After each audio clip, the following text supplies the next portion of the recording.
Welcome back to Ray Crypto Serial Trading 101. Di episode sebelumnya, kita udah bahas tentang dasar membaca candlestick chart, trend market, dan juga gimana cara mengenali support dan resisten. Kalau kalian belum tonton episode sebelumnya, gue saranin tonton dulu karena gue udah susun secara terstruktur. Jadi kalau kalian skip episode sebelumnya nanti jadi nggak nyambung.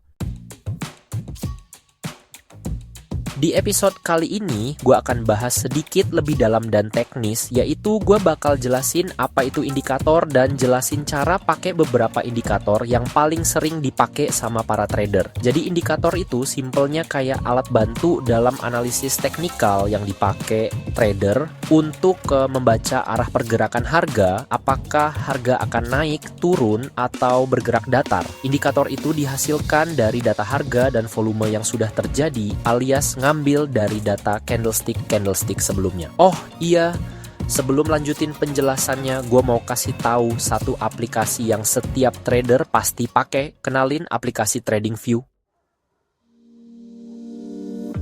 Di sini kalian bisa lihat banyak market, nggak hanya kripto, tapi kalian juga bisa lihat saham Indo, saham luar negeri, kripto, indeks, dan masih banyak lagi. Selain itu, TradingView juga dilengkapi tools lengkap untuk kamu pakai buat analisis teknikal. Dan kebanyakan fiturnya juga gratis loh. Jadi ini berguna banget buat kalian pantau market dan analisa teknikal. Bagi kalian yang bingung atau takut salah download, kalian bisa cek linknya di deskripsi video ini.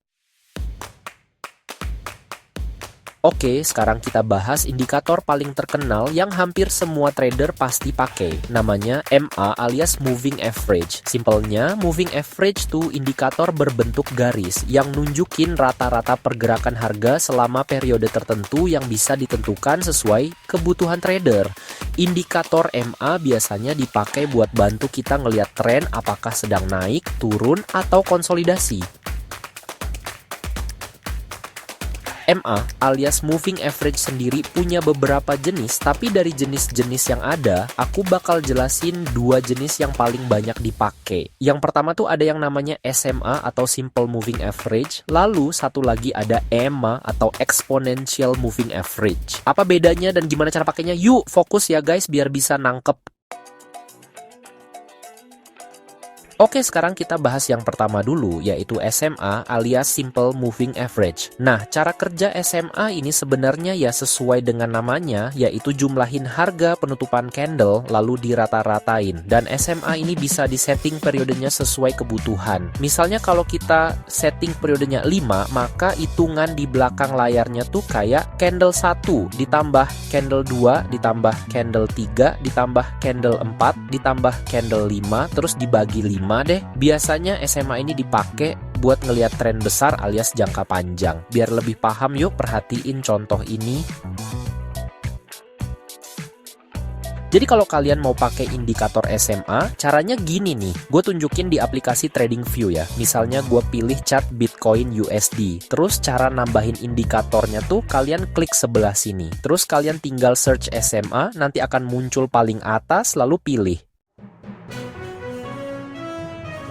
Nah setelah itu balik lagi ke tampilan chart sekarang, kalian bisa lihat di atas sini indikator SMA-nya udah muncul. Nah ini bisa kalian setting periodenya. Caranya klik sekali, terus pilih yang lambang segi 6 ini. Untuk ubah periodenya, kalian navigasi ke bagian input, terus ubah kolom length-nya. Kalau kalian set 20, berarti itu rata-rata 20 candle terakhir. Kalau 100 berarti 100 candle terakhir.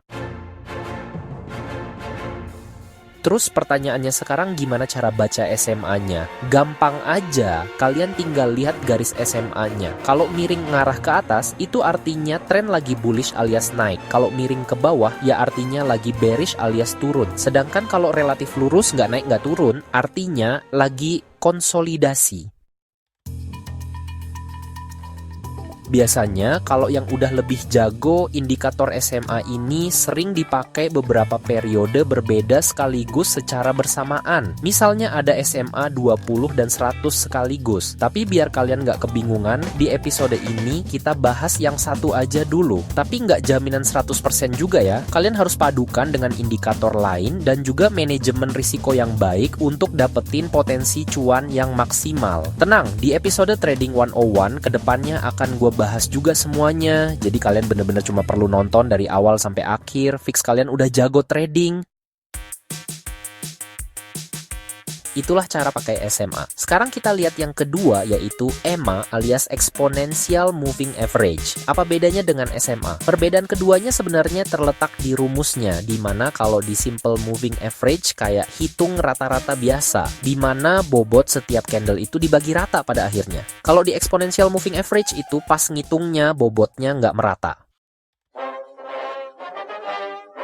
Dengan bobotnya yang nggak rata, akibatnya exponential moving average ini jadi lebih responsif terhadap perubahan harga yang signifikan. Nah, biar lebih dapat gambarannya, coba lihat ilustrasi ini. Gue contohin pakai chart yang sama, hanya saja yang sebelah kiri itu pakai SMA, sedangkan yang kanan pakai EMA. Di sini kalian bisa lihat, ketika harga mengalami kenaikan signifikan, SMA masih belum merespon, sedangkan di sisi EMA udah langsung naik. Jadi karena karakter EMA yang lebih responsif, biasanya EMA dipakai buat trading jangka pendek atau biasa orang sering sebut dengan istilah scalping ataupun day trading. Cara bacanya juga sama dengan SMA kok. Kalau miring ke atas artinya tren sedang naik, miring ke bawah artinya tren turun, dan kalau datar artinya konsolidasi. Paham nggak guys? Sampai sini, kalau bingung kalian boleh tanya di kolom komentar ya, nanti bisa gue jawab pertanyaannya. Episode kali ini sampai di sini dulu guys. Di episode selanjutnya, gue bakal jelasin perpaduan beberapa SMA dan EMA secara bersamaan. Jadi pastikan kalian subscribe channel gue dan nyalain notifikasinya biar nggak ketinggalan update video terbaru. Terima kasih udah nonton sampai habis and see you in the next video.